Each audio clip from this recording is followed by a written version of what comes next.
오늘도 말씀과 기도로 이 자리에 오신 분들을 환영합니다. 사무엘하 21장 1절로부터 14절 말씀. 어긴 맹세, 지킨 맹세. 지금부터 본문을 읽겠습니다. 제21장. 다윗의 시대에 해를 거듭하여 3년 기근이 있으므로 다윗이 여호와 앞에 간구하매 여호와께서 이르시되 이는 사울과 피를 흘린 그의 집으로 말미암음이니 그가 기브온 사람을 죽였음이니라. 기브온 사람은 이스라엘 족속이 아니요 그들은 아모리 사람 중에서 남은 자라. 이스라엘 족속들이 전에 그들에게 맹세하였거늘 사울이 이스라엘과 유다 족속을 위하여 열심히 있으므로 그들을 죽이고자 하였더라. 이에 왕이 기브온 사람을 불러 그들에게 물으니라. 다윗이 그들에게 묻되 내가 너희를 위하여 어떻게 하랴? 내가 어떻게 속죄하여야 너희가 여호와의 기업을 위하여 복을 빌겠느냐? 기브온 사람이 그에게 대답하되 사울과 그의 집과 우리 사이의 문제는 은금에 있지 아니하오며 이스라엘 가운데에서 사람을 죽이는 문제도 우리에게 있지 아니하니이다. 너희가 말하는 대로 시행하리라. 우리를 학살하였고 또 우리를 멸하여 이스라엘 영토 내에 머물지 못하게 하려고 모해한 사람의 자손 7사람을 우리에게 내주소서. 여호와께서 택하신 사울의 고을 기브아에서 우리가 그들을 여호와 앞에서 목매어 달겠나이다. 내가 내주리라.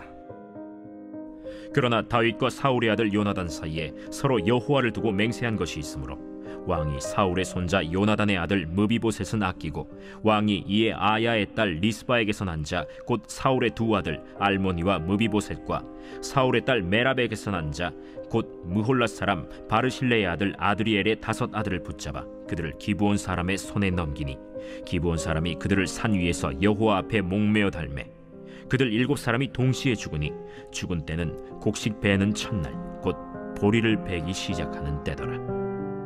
아야의 딸 리스바가 굵은 배를 가져다가 자기를 위하여 바위 위에 펴고 곡식 베기 시작할 때부터 하늘에서 비가 시체에 쏟아지기까지 그 시체에 낮에는 공중의 새가 앉지 못하게 하고 밤에는 들짐승이 범하지 못하게 한지라. 이에 아야의 딸 사울의 첩 리스바가 행한 일이 다윗에게 알려지매 다윗이 가서 사울의 뼈와 그의 아들 요나단의 뼈를 길르앗 야베스 사람에게서 가져가니 이는 전에 블레셋 사람들이 사울을 길보아에서 죽여 블레셋 사람들이 벳산 거리에 매단 것을 그들이 가만히 가져온 것이라. 다윗이 그곳에서 사울의 뼈와 그의 아들 요나단의 뼈를 가지고 올라오매 사람들이 그 달려 죽은 자들의 뼈를 거두어다가 사울과 그의 아들 요나단의 뼈와 함께 베냐민 땅 셀라에서 그의 아버지 기스의 묘에 장사하되 모두 왕의 명령을 따라 행하니라. 그 후에야 하나님이 그 땅을 위한 기도를 들으시니라. 본문 해석입니다. 3년에 걸친 가뭄을 통해 다윗은 과거 사울이 기브온 사람들에게 행하였던 범죄를 알게 됩니다. 다윗은 이 문제의 해결책을 기브온 사람들에게 직접 물었으나 기브온 사람들은 생명에 대해 생명으로 갚을 것을 요구하지요. 결국 다윗은 요나단의 아들 무비보셋은 제외하고 사울의 집안 사람들 중에 7명을 선택해서 기브온 사람들에게 내어주게 됩니다. 그리고 기브온 사람들은 이 7명을 나무에 달아 죽였더라 하는 내용이 오늘 본문에 기록되어 있지요. 사울의 첩 리스바는 죽은 아들의 시체를 지키게 됩니다. 이 소식을 들은 다윗은 사울과 요나단 그리고 기브온에서 죽은 7사람의 시신을 매장하게 됩니다. 이 내용이 오늘 본문 내용입니다. 본문의 중심 메시지입니다. 오늘 본문은 언약의 소중함이 계속해서 강조되고 있습니다. 가뭄이 왜 일어났느냐? 그것은 언약을 지키지 않을 때 나타나는 하나님의 심판이었습니다. 그리고 그것이 해마다 계속되고 3년이나 지속되었다는 것은 하나님께서 언약을 지키지 않는 이스라엘에 대해 심판하시는 것임을 보여주는 표시가 되지요. 뿐만 아니라 기브온 사람들에 대해 나타나는데요. 기브온 사람들은 원래 7 가나안 족속 중에 한 사람으로서 멸망당해야만 했습니다. 하지만 그들과 맺었던 언약 때문에 기브온 사람들이 이스라엘 사람들 가운데 함께 거주하게 되었다. 이것이 여호수아 9장 10장에 등장하는 내용인데요. 이 기본 사람들이 있더라 하는 것만으로도 언약이 얼마만큼 중요한 것인가 하는 것을 알게 되지요. 또 요나단의 아들 무비보셋을 제외하는데 이건 역시 다윗과 요나단 사이에 맺었던 언약 때문이었습니다. 그러니 오늘 본문은 언약으로 시작해서 언약으로 끝이 났다 할 만큼 언약이 중심으로 강조되고 있는 것을 확인할 수 있습니다. 다시 비가 오게 되었다. 그리고 땅을 위한 기도가 응답되었다 하는 것도 역시 언약이 이제 그들 가운데 제대로 실현되고 있음을 보여주는 말씀의 증거가 되었더라 하는 것이지요. 오늘 본문 중간쯤에는 리스바의 놀라운 행동이 등장하는데요.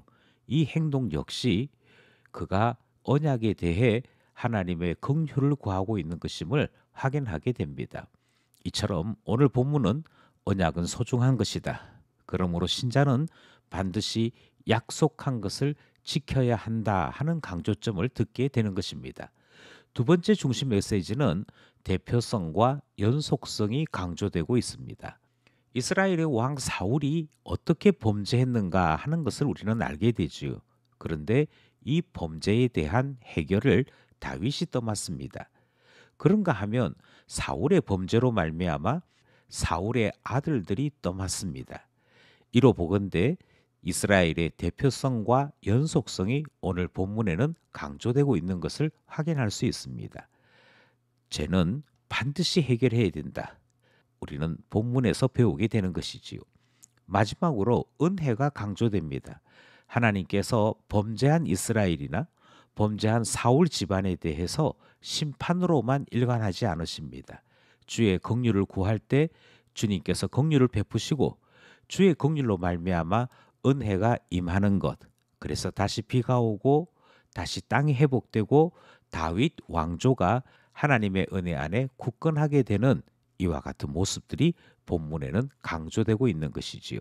말씀에 대한 적용입니다. 본문에 대한 첫 번째 적용은 언약에 대한 것입니다. 언약은 복과 저주가 있습니다. 언약을 지키면 복을 받는 것이고 언약을 어기면 저주를 받게 되어 있지요. 따라서 언약은 모든 것의 기초입니다. 언약을 맺었다면 반드시 지켜야 하는 것, 우리는 그것을 배우는 것이고요. 예수 그리스도 안에 새 언약의 사람으로 구원을 받은 우리는 그리스도 안에 있기로 약속했으면 반드시 예수 안에 살아야 할 것을 배우게 되는 말씀입니다. 두 번째, 오늘 본문은 생명은 반드시 생명으로 갚아야 한다 하는 이 분명한 원칙을 배우게 됩니다. 우리에게 사망의 올무가 주어졌습니다. 모든 사람이 죄를 범하였음에 하나님 영광에 이를 수 없었습니다. 그런데 그 생명 이름에 대해 예수님께서 나무에 달려 죽으심으로 우리에 대한 죄값을 대속하셨습니다. 생명을 생명으로 갚으신 것이지요. 따라서 우리가 영생을 바라보게 된 것은 철저하게 예수님 때문이다. 우리는 오늘 본문 기브온 사람들의 행동을 통해서 다시금 이 사실을 깨닫게 되는 것입니다. 마지막으로 사울과 요나단 그리고 기브온에서 죽은 7 아들들이 모두 기스의 묘실에 함께 매장되는 것을 봅니다. 사실 리스바가 그의 자녀를 묘실에 안치하고 싶었으나 가장이었던 사울의 시신이 묘실에 함께하지 못했으므로 아들들의 시신이 그곳에 안치할 수 없었던 것입니다. 그래서 다윗은 사울과 요나단의 시신을 찾아서 기브온에서 죽은 7명의 시신까지 합하여 안치하게 되는 것이 오늘 본문에 나타나고 있는 것이지요. 그만큼 가족은 소중한 공동체입니다. 가족 공동체의 소중함을 본문이 계속 강조하고 있는 것은 우리의 영원하신 아버지 하나님이 계심을 강조하는 것과 같습니다. 우리는 하나님이 아버지 되시는 가족 공동체여야 하고요.